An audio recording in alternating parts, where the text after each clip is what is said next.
हाय शिक्षक साथियों, स्वागत है आप सभी का अपने YouTube चैनल टॉपर क्लासेज में। आज हम लोग देखेंगे सक्षमता परीक्षा 3.0 के लिए हिंदी तथा बाल विकास के कुछ महत्वपूर्ण प्रश्नों का मैंने संकलन किया हुआ हूँ, जो बेहद ही इम्पॉर्टेंट हैं। और सक्षमता परीक्षा 1 और सक्षमता परीक्षा 2 में पूछे गए प्रश्न हैं।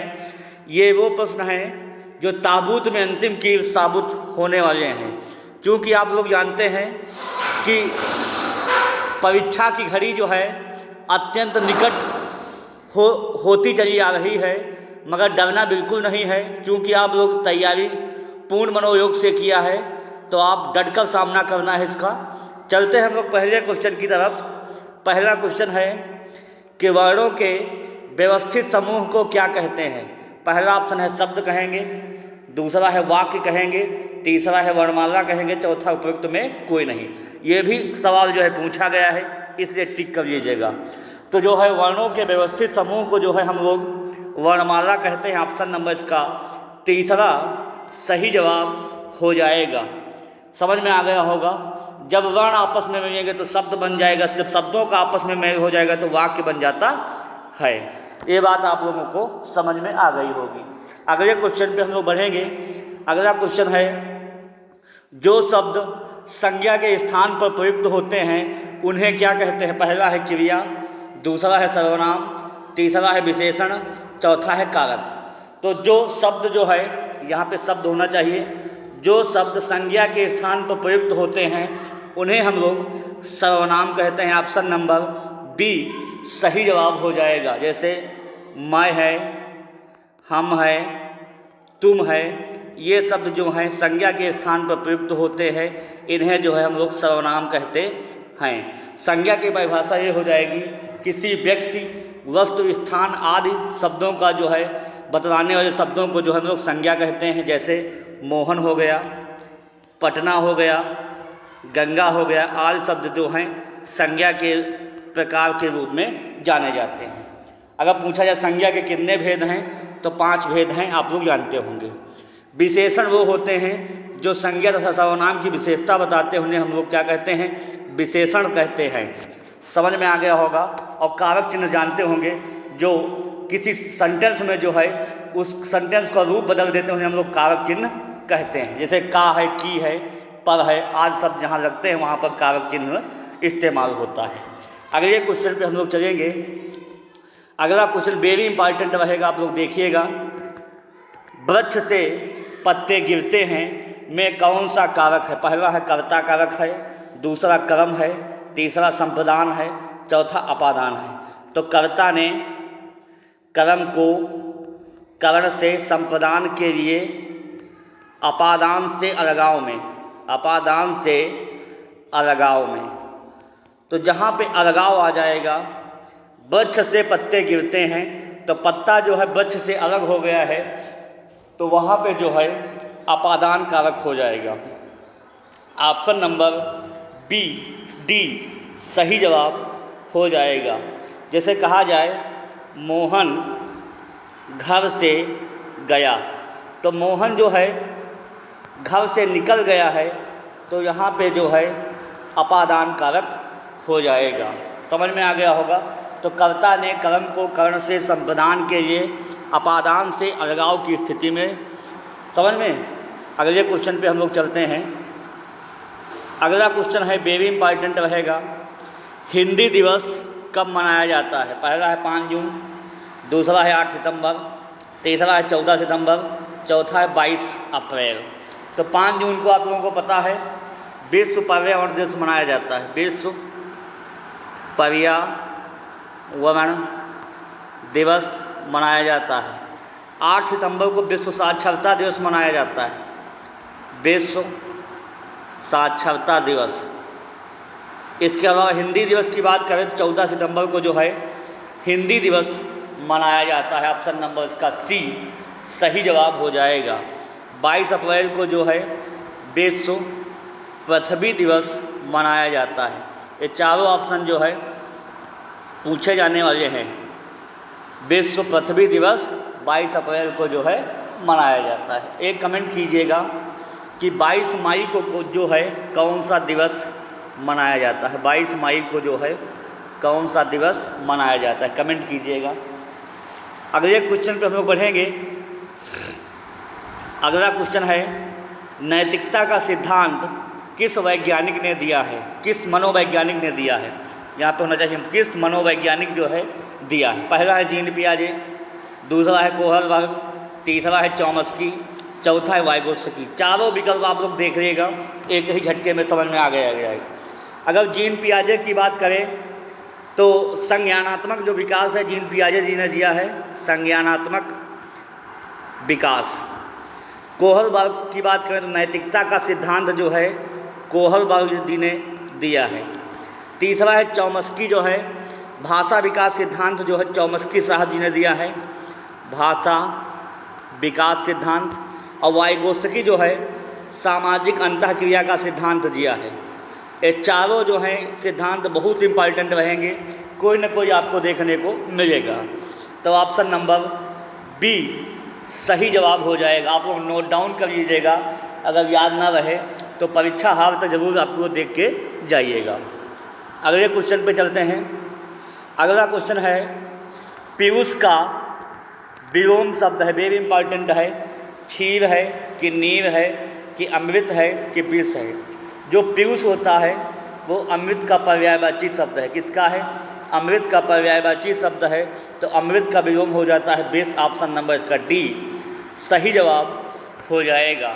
समझ में आ गया होगा दोस्तों आप लोगों को। अगले क्वेश्चन पे बढ़ेंगे। अगला क्वेश्चन है, विचार शब्द में इक प्रत्यय लगने से शब्द बनेगा। पहला है वैचारिक बनेगा, दूसरा है विचारिक बनेगा, तीसरा है वैचारिक बनेगा, चौथा है विचारिक बनेगा। देखिए विचार शब्द में जो है इक प्रत्यय जब लग जाएगा तो बन जाएगा वैचारिक शब्द बन जाएगा। ऑप्शन नंबर जो है ए सही जवाब हो जाएगा। प्रत्यय वो शब्द होते हैं जो किसी शब्दांश के अंत में रखते हैं, वो प्रत्यय कहलाते हैं। और उपसर्ग जो होते हैं किसी शब्दांश के पहले रखते हैं, उसे हम लोग उपसर्ग जो है कहते हैं। समझ में आ गया होगा। अगले क्वेश्चन पे बढ़ेंगे। देखिए आपके पास समय बहुत ही कम है, तो प्रयास कीजिए अधिकतम जो है प्रैक्टिस सेट देखिए और हूबहू आपको ये देखने को मिलेंगे। तो प्रयास कीजिए अधिकतम लोग इस चैनल को देखिए और क्लास पूरी देखा करिए, तभी आपको कुछ समझ में आएगा। अगले क्वेश्चन पे चलेंगे कि संज्ञानात्मक विकास का सिद्धांत किसने दिया है? जीन पियाजे जी ने, कि कोहलबर्ग, कि चॉम्स्की, कि वाइगोत्स्की? बताइएगा आप लोग। तो जो ऑप्शन हो जाएगा इसका, अभी हमने जिसका जिक्र किया हूँ, तो जो संज्ञानात्मक विकास का सिद्धांत है वो जीन पियाजे साहब जी ने जो दिया है। ऑप्शन नंबर इसका ए सही जवाब हो जाएगा। अगले क्वेश्चन पे हम लोग बढ़ेंगे। अगला क्वेश्चन है, ईमानदारी शब्द है कैसा है? भाववाचक संज्ञा है कि व्यक्तिवाचक संज्ञा है कि जातिवाचक संज्ञा है कि समूहवाचक संज्ञा है? तो बताइएगा। तो जो ईमानदारी है, ईमानदारी अपने आप में भाववाचक संज्ञा दर्शा रही है। ऑप्शन नंबर इसका ए सही जवाब हो जाएगा। इसके अलावा हमको बताइएगा सेना में कौन सी संज्ञा हो जाएगी?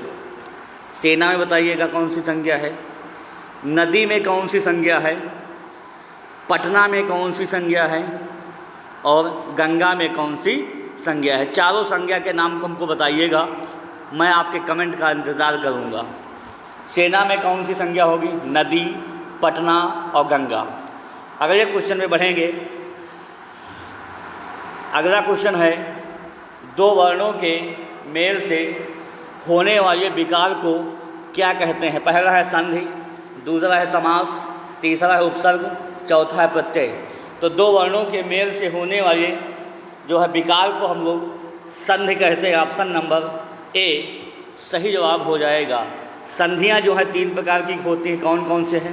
पहला होता है स्वर संधि, स्वर संधि, दूसरा होता है व्यंजन संधि, व्यंजन संधि, और तीसरा होता है विसर्ग संधि।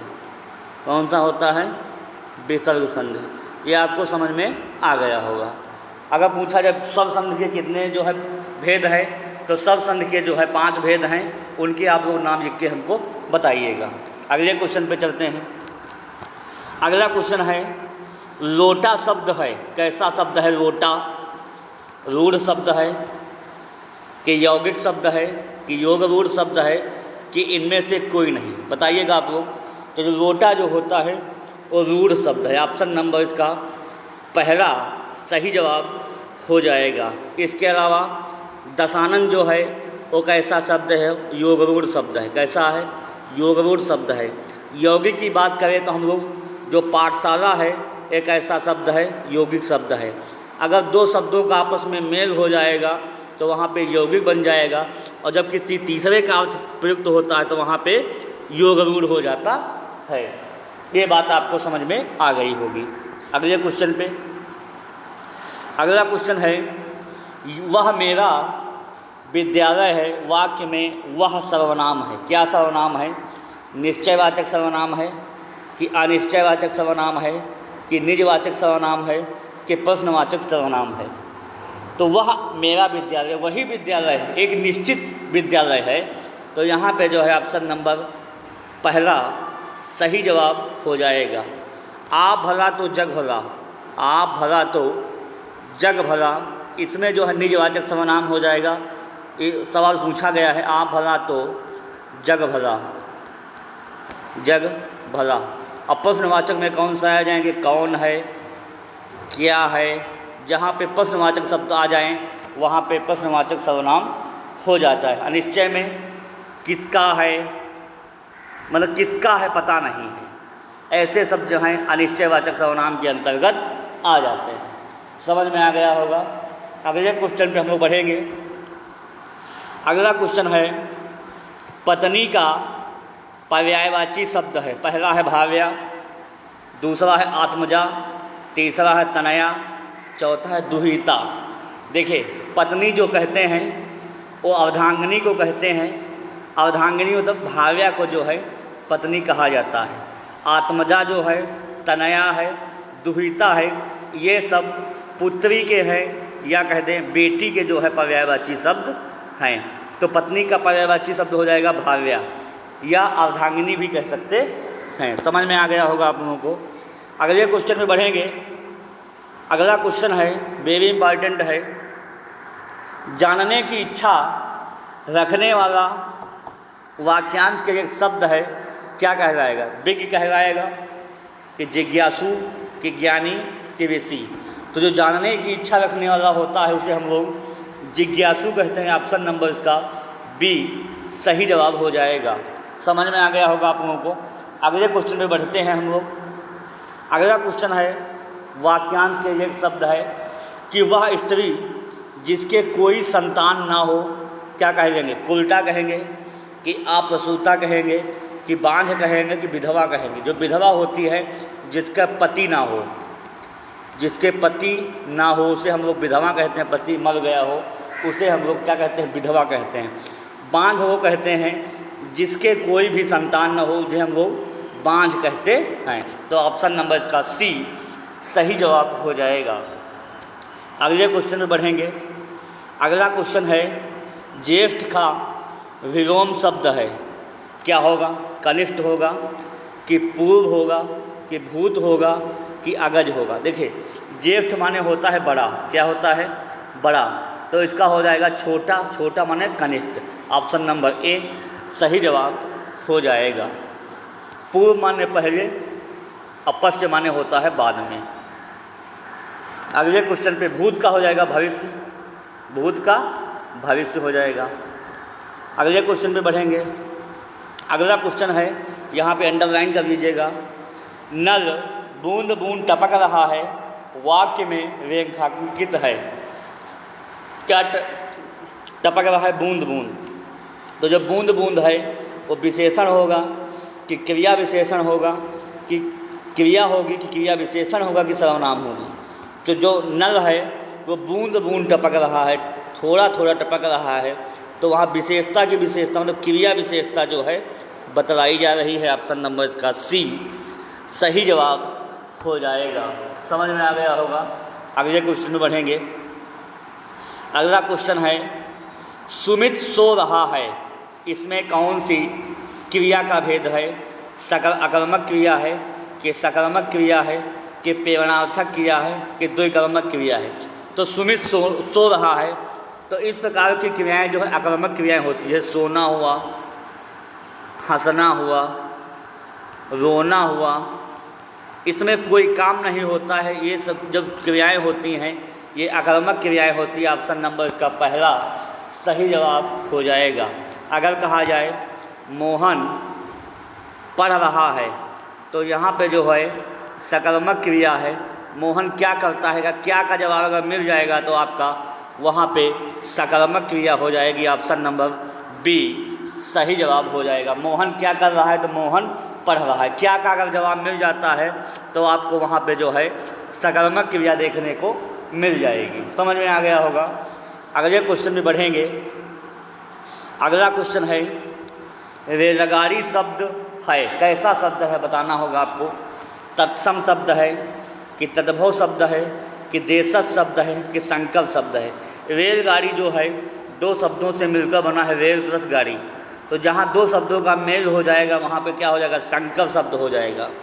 तत्सम शब्द वे होते हैं जो संस्कृत भाषा से सीधे आए हैं, जो संस्कृत भाषा सीधे आए हैं। जैसे हो जाएगा अग्नि, क्या हो जाएगा, अग्नि। एक ऐसा शब्द है संस्कृत शब्द। तद्भव शब्द कैसे हो जाते हैं, जैसे हो जाएगा वायु, वायु क्या हो जाएगा, तद्भव हो जाएगा। संकल्प शब्द जो है रेलगाड़ी का ऐसा शब्द हो जाएगा, संकल्प शब्द हो जाएगा। इसके अलावा देशज क्या हो जाएगा, लोटा एक देशज शब्द है, लोटा हो गया, टट्टी हो गया।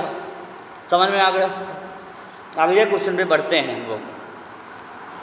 अगला क्वेश्चन है निर्वासित में प्रत्यय है।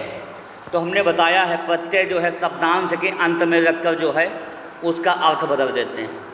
तो एक प्रत्यय तो है ही नहीं, सिद्ध प्रत्यय भी नहीं है और नी प्रत्यय भी नहीं है। तो निर्वासित में जो है इत प्रत्यय हो जाएगा। ऑप्शन नंबर इसका बी सही जवाब हो जाएगा। समझ में आ गया होगा आप लोगों को। अगले क्वेश्चन पे बढ़ेंगे। अगला क्वेश्चन है कि दयानंद में प्रयुक्त संधि का नाम है। पहला है गुण संधि होगा, दूसरा है दीर्घ संधि है, तीसरा व्यंजन संधि है, चौथा जन संधि। जो दयानंद हो जाएगा तो हो जाएगा दया प्लस आनंद, दया प्लस आनंद। दो जो है बड़ा आ दीर्घ आ प्लस दीर्घ आ मिलकर क्या बन रहा है, दीर्घ आ मिल रहा है। तो यहाँ पे दीर्घ संधि हो जाएगी। ऑप्शन नंबर इसका बी सही जवाब हो जाएगा। हमको कमेंट कीजिएगा महेश में कौन सी संधि है। आप लोग जवाब इसका दीजिएगा, मैं आप लोगों के कमेंट का इंतज़ार करूँगा। ये जो हैं अगले क्वेश्चन पे हम लोग चलते हैं।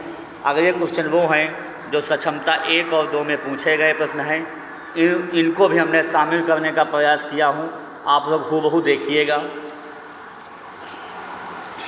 अगला क्वेश्चन है चारपाई पर चादर बिछा दीजिए, किस प्रकार का कारक किस कारक का उदाहरण है। पहला ऑप्शन है संप्रदान होगा, दूसरा अपादान है, तीसरा अधिगमन है, चौथा है संबोधन है।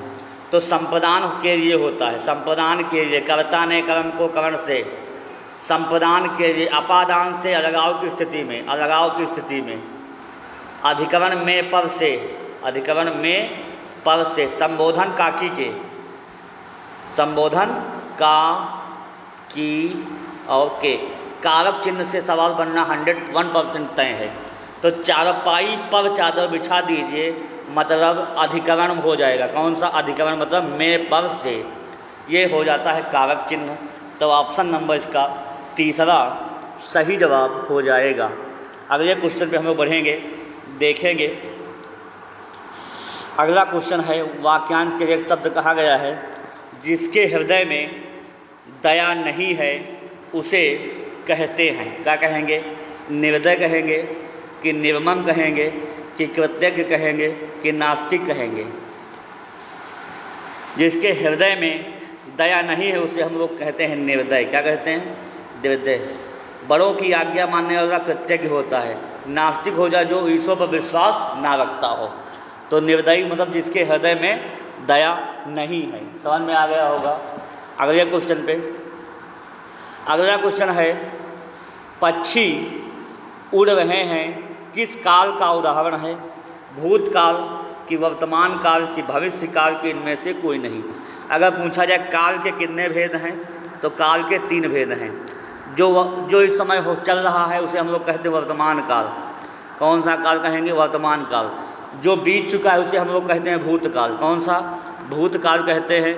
जो आने वाला कल होता है उसे हम लोग कहते हैं भविष्य काल। कौन सा कहते हैं? भविष्य काल।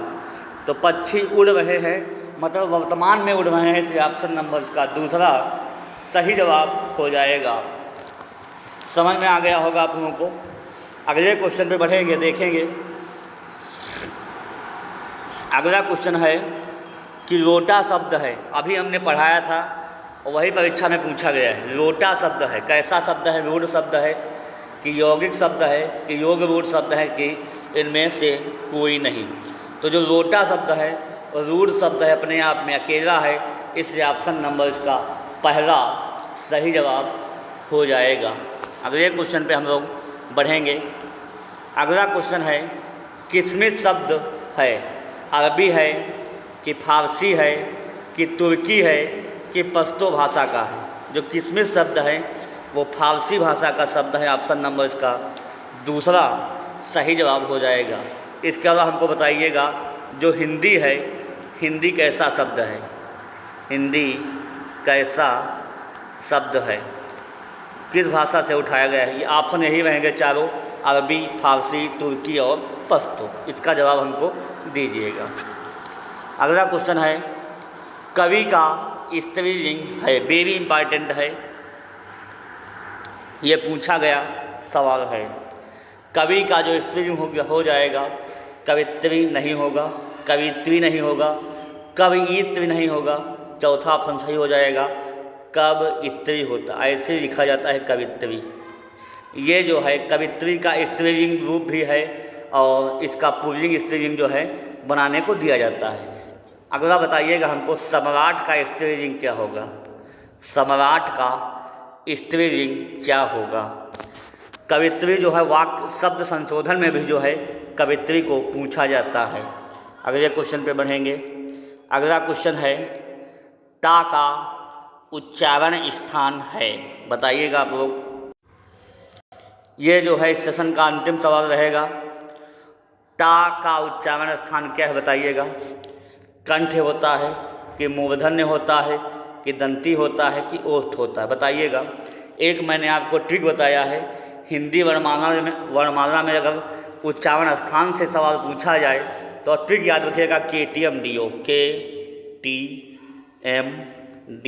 और O। के माने होता है कंठे, कंठ होता है। कंठ में कौन सा आ जाएगा? का वर्ग आ जाएगा, का खा गा गा। टी माने होता है तालु या तालव्य, तालव्य में हो जाएगा चावल, कौन सा हो जाएगा? चावल हो जाएगा। एम माने होता है मूर्धन्य, कौन सा? मूर्धन्य या मूर्धा हो जाएगा टावल, कौन सा हो जाएगा? टावल। डी माने होता है दंती, क्या हो जाता है? दंती, दंती में हो जाएगा तावर्ग, कौन सा हो जाएगा? तावर्ग। ता में पांचों अक्षर आ जाएंगे, ता था दा धा ना, तो दंत में हो जाएगा तावर्ग। और ओ माने होता है ओष्ठ, क्या होता है? ओष्ठ, तो ओष्ठ में हो जाएगा पावर्ग। ये चारों जो है आप पांचों जो है वर्ग आप लोग पढ़ के जाइएगा, कोई न कोई आपको देखने को जरूर मिलेगा। तो जो टा का उच्चारण स्थान हो जाएगा वो हो जाएगा एम से, मतलब मूर्धन्य हो जाएगा। ऑप्शन नंबर इसका दूसरा सही जवाब हो जाएगा। तो दोस्तों बताइएगा क्लास कैसी लगी, कमेंट कीजिएगा। अगर कहीं पर कमी महसूस हुई हो आपको तो मुझे ज़रूर बताइएगा, बेहिचक मैं सुधारने का प्रयास करूँगा। मगर एक बात है, क्लास को पूरी आप लोग देखिएगा, वीडियो को लाइक कीजिएगा, सब्सक्राइब कीजिएगा, मेरे मनोबल को बढ़ाइएगा और मेरी मेहनत को बेकार मत जाने दीजिएगा। तो लगे रहिए अंतिम प्रहार के साथ, फिर मिलेंगे अगली नेक्स्ट वीडियो में। तब तक के लिए तैयारी मजबूत करते रहिएगा। Okay, thank you.